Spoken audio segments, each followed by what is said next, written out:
Hi hello नमस्कार, कसे आहात मंडळी? मस्त ना. तर आज आपण नवीन एक उपवाससाठी स्पेशल अशी रेसिपी बघतोय. तर शाही अशी रेसिपी आहे. तर चला सुरुवात करूया.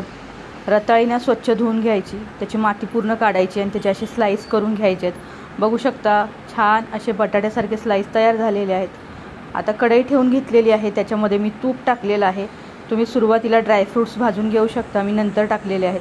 त्याच्यामध्ये या काचऱ्या ज्या आपण करून घेतलेल्या आहेत रताळीच्या त्या टाकून घ्यायच्या. आलटून पालटून दोन्ही बाजूनी छान गोल्डन ब्राऊन होईपर्यंत भाजून घ्यायचे आहेत. लगेच भाजल्या जातात. बघू शकता कलर किती सुंदर आलेला आहे. एक 3 ते 4 मिनटात ह्या भाजल्या जातात आणि ह्याचा रंग खूप सुरेख येतो. चव उत्तम लागते. झटपट तयार होणारी रेसिपी आहे आणि सगळ्यात वेगळी अशी आहे. नेहमीचे तेच साबुदाणे वडे, खिचडी, वरईचे तांदूळ, आमटी हे सगळं बनवून जर कंटाळा आला असेल तर ही रेसिपी तुम्ही जरूर ट्राय करावी असं मी नक्कीच सांगेन तुम्हाला. साबुदाणा खाल्ल्यानंतर ॲसिडिटीचा खूप जास्त त्रास होतो, तर अशा वेळेला तुम्ही ही रेसिपी नक्की ट्राय करू शकता. बघा आता रंग किती सुरेख आलेला आहे आणि छान शिजलं गेलेलं आहे. आता या स्टेजला याच्यामध्ये आपल्याला वरतून साखर टाकायची आहे. पिठी साखर टाकू शकता किंवा नॉर्मल टाकली तरीसुद्धा चालते. मी नॉर्मलच साखर टाकलेली आहे. छान अशी भुरभुरून घ्यायची आणि पुन्हा एकदा मिक्स करून घ्यायचं. छान ह्या रताळीला असं साखरेचं कोटिंग येतं आणि उत्तम अशी रेसिपी झटपट तयार होते. खूप सुंदर लागते चवीला, जबरदस्त अशी, आणि तुपामध्ये बनवलेली आहे त्यामुळे तर खरंच सोने पे सुहागा असं म्हणू शकतो.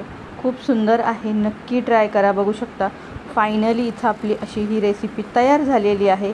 आता याच्यामध्ये तुम्ही ड्रायफ्रूट्स टाकू शकता, जसं की मगाशी मी सांगितलं.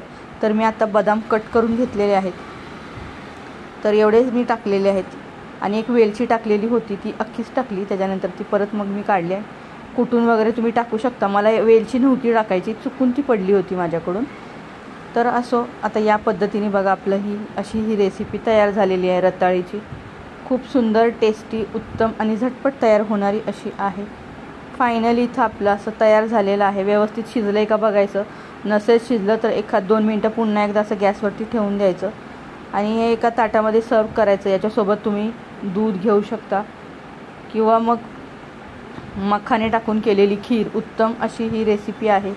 खूप सुंदर लागते, नक्की ट्राय करा. सध्या माझ्या यूट्यूब चॅनलवर उपवासाच्या रेसिपी चालू आहेत, तर रोज एक उपवासाची रेसिपी येते. तुम्ही जरूर बघा रेसिपींचे व्हिडिओ. खूप सुंदर कमी वेळेत तयार होणाऱ्या अशा रेसिपी आहेत. आणि आता आषाढी एकादशी जवळ येत आहे, तर नक्कीच तुम्ही याच्यामधून कोणतीही रेसिपी बनवू शकता. तर फायनली बघू शकता आपली इथं ही शाही रताळ्याचं कीस म्हणू शकता किंवा रताळ्याचे स्लाइस म्हणू शकता. रताळ्याची शाही रेसिपी तयार. तर कशी वाटली जरूर कळवा. व्हिडिओ पाहिल्याबद्दल धन्यवाद.